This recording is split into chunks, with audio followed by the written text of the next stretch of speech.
Welcome, ladies and gentlemen, to Africa Unite, the show that takes you all the way to the motherland and back. I'm your presenter, President of Africa, welcoming you, and the word is Power. I'm your host, Master G, aka Genius. There's a G in all of us. God is love, and love is God. So welcome, everybody. I have my guests today from the Afrikan village down here in Baltimore City. We're talking about Africans in the continent and the diaspora, and ways to unite them through music, arts, and culture. I have here on my right hand side Brother Marcus Sankofa, and on my left hand side Brother Dennis Ausar Winkler from the Afrikan village. Gentlemen, maybe you can just starting with Brother Sankofa here, introduce yourself and tell me a little bit about your organization, what your objectives are and what you're doing, and then maybe Brother Dennis here can tell us a little something too. All right, peace. All right, my name is Marcus Sankofa. I'm a part of the Afrikan Village and Cultural Center of Baltimore. Okay, the Afrikan Village, for those who aren't aware, is a international organization. However, I'm a part of the Afrikan Village and Cultural Center of Baltimore, and one of the things that I do at the Afrikan Village and Cultural Center of Baltimore is spearhead the Black Genius Youth Academy, which is the component of the Afrikan Village and Cultural Center of Baltimore, where we especially teach our children, teach African children their proper culture, their proper heritage, so we could socialize them into the mindset to appreciate who they are, to embrace their heritage, and take a devotion and commitment to their natural culture. Ooh, that's good. Brother D. Hotep, peace and blessings. Assalamu alaikum. All that and more, right? Walaikum salam. All right, my name is Minister Dennis Ausar Winkler. I'm the minister of the Afrikan Village and Cultural Center here in Baltimore. I thank you for inviting us on this show. First and more, for you know what I'm trying to say, right? You're welcome. Excuse me. And we must give reverence and praise to our ancestors. And what we do here at the Afrikan Village, other than what Brother Sankofa said, he pretty much summed it all up. We make sure that we teach our children about their rich history, culture. We teach our people in general, the parents. We teach the community about their culture, their history, the richness of Africa. We teach so much. We teach about the lie. We teach about how we've been lied to for so long. We make sure that we not only take this information and just know about it, but take it and utilize it so that we can transform African people. Ashe? Ashe. All right. Thank you very much for coming through. As I said before, the show is African Unite, and we're going to use our rich culture, art, to unite the motherland. My main point here in this show is to bring in music, mostly hip-hop, jazz, and all kinds of African music, rhythm and blues, to unite the people. But my question is, what role does art and culture play in the life of blacks the world over?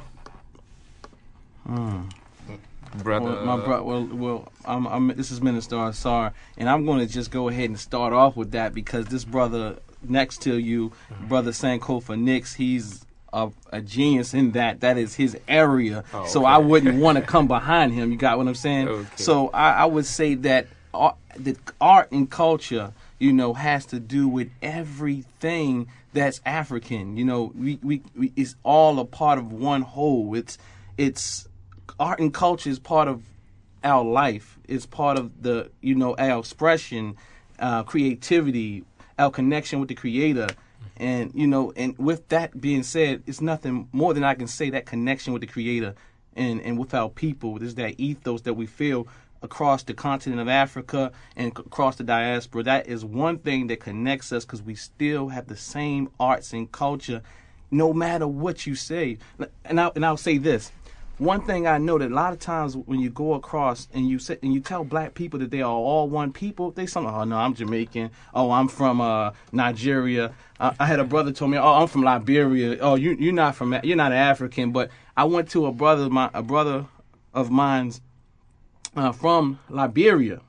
wedding, and they had this part where the music came on, and they did this thing called the something march. And then when that music came on, you could not tell me that everybody in there that was black, I'm going to say black, was not from the same place and from the same gene, because they all stepped in one beat and let you know that we all stood up and started dancing. So then they're going to say they're separated. But I guarantee you, if you would have had another type of people in there, they wouldn't have been able to do that. To pick up on that, yeah, definitely.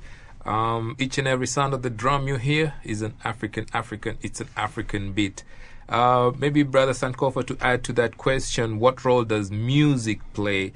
I have a very strong affinity for music, especially hip hop culture, and I think that would be a very good way to bring, especially the young people together, to unite and to, sort of come up with something solid that they could use to, bring themselves up or rise against all odds or all the things that are against them. Well, pretty much when you talk about music, music is basically what fuels the soul. Okay, and you've heard soul music be something that's been said before. And when it comes to music, that is something that originated from the African culture. And with that being said, we're responsible to preserve it and to present it in a way that it's supposed to be presented. Because just like Minister Ausar so eloquently said, music is a part of our culture, and our culture is supposed to connect us and tie us back to, the oneness of God. Anything that doesn't do that deviates from what it's naturally supposed to do.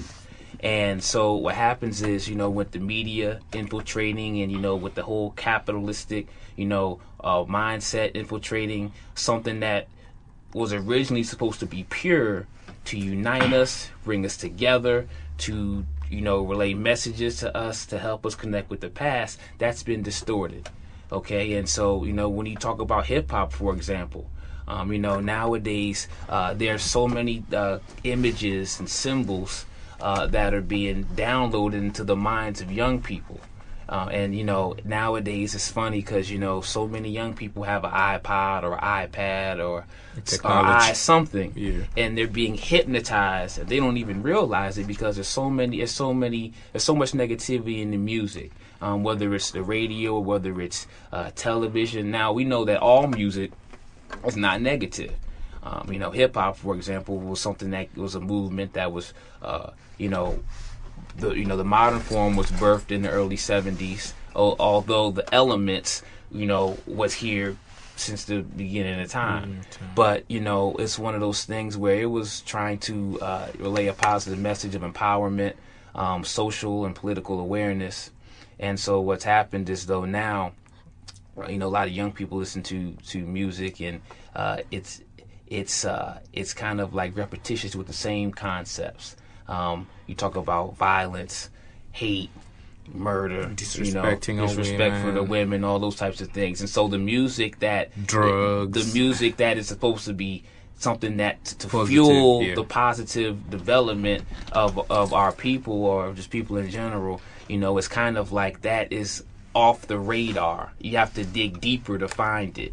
Those stations and those publications, those radio stations, a lot of those entities are not really there to promote the further implementation of the culture in a positive way. They're there so that the money can continue to roll in. To the detriment of our youth. To the detriment of our youth. So that's one of the reasons why, I decided to, hey, why don't I just step up and write some lyrics down on paper, and from my own mind, that's positive, that's educational, so that it can enlighten those who choose to listen to it. Change and try to change the world in my way. All right. At this point, then we'll play a track from Brother Sankofa, and take it away.